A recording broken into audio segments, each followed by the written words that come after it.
রোজাগুলো রাখবা। আল্লাহর পক্ষ থেকে মা বোনদের জন্য স্পেশাল কিছুটা রোজা ছাড় হয়, এটা গণনা করে বছরের অন্য সময় রেখে দিবেন। ওই সময়ের নামাজগুলো আর পড়তে হবে। মা বোনরা কি করবে? রমজানের রোজাগুলো রাখবে। আমরা যারা পুরুষ আছি আমাদের রাখা দরকার নাই, কারণ হাদিসে আল্লাহ নবী মা বোনদের কথা বলতেছে। কি বলেন? আমাদের দরকার আছে নি? রাখেননি সবাই? আসতেছে রমজান, কয়টা রাখেন?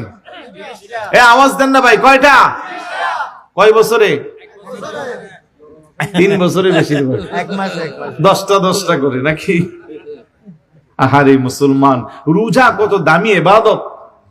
রোজাদার রোজা রেখে যখন রাতের বেলা ঘুমায়, তার নিঃশ্বাস, দিনের বেলা যখন ঘুমায় তার নিঃশ্বাসের কাছে শয়তান আসতে পারে না। বুমের চেয়ে পাওয়ার বেশি।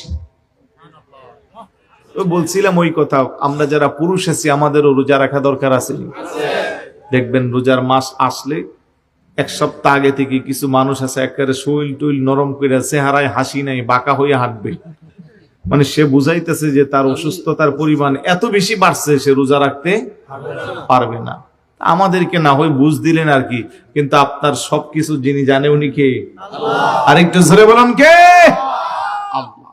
ভয় শুধু আল্লাহকে করেন, আমাদেরকে করা দরকার নাই। কিছু মানুষ আছে ইফতারের সময় ইফতারি খা, সাহারির সময় সাহারি খা, দিনের বেলা আস্তে করে ওটু দিয়া খানা খা, অনেক দূরে যায়। আর কিছু অসাধু ব্যবসায়ী আছে হোটেল একটার উপর দিয়া লাল কাপড় দিয়া বেড়াইয়া উপরে লেখা দেখো হিন্দু ভাইদের জন্য খোলা। আপনি ভিতরে যাই আর টর্চ লাইট মারলেও কোনো হিন্দু পাইবেন না, আর বসার জায়গাও নাই, সব মুসলমান। আছে না নাই? মনোযোগ আছে নি? ওই যেটা বলছিলাম, ইফতারের সময় ইফতার খা, সাহারির সময় সাহারি খা, দিনের বেলা যাইয়া গুমটাওয়ালা দোকানে খেয়ে আসে। আসেনি? আবার কতগুলো আছে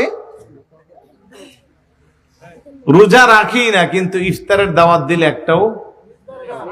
এবার কিন্তু প্রত্যেক দিন ইফতারের দাওয়াত থাকবো, ইফতার মাহফিল, কারণ সামনে নির্বাচন। তো কথা কোন ঠিক না? এরকম বেরোজগার উনি প্রত্যেক দিন ইফতার মাহফিলে 3টা বাজে সাজ্জা গুজ্জা যা। তো মহিলা মানুষ, মহিলারা কিন্তু আবার রোজা রাখে আলহামদুলিল্লাহ। নামাজটা একটু হালকা হইলেও রোজা কিন্তু ছাড়ে না। তো ঘরের মহিলাকে আপনার কি লজ্জা শরম নাই? রোজা রাখেন না কিন্তু ইফতার মাহফিল একটাও বাদ দেন না।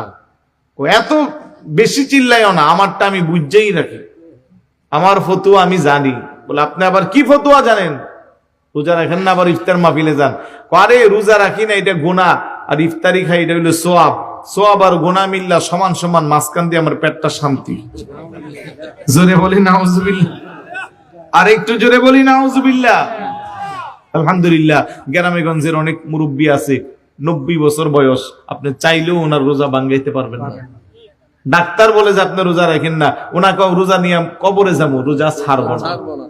আর একবারে টকবকে যুবক একটানা 3 দিন না খেয়েও রোজা রাখতে পারবে, কিন্তু সে রোজা ভেঙ্গে ফেলে। তো রোজা রাখবেন তো বাবারা?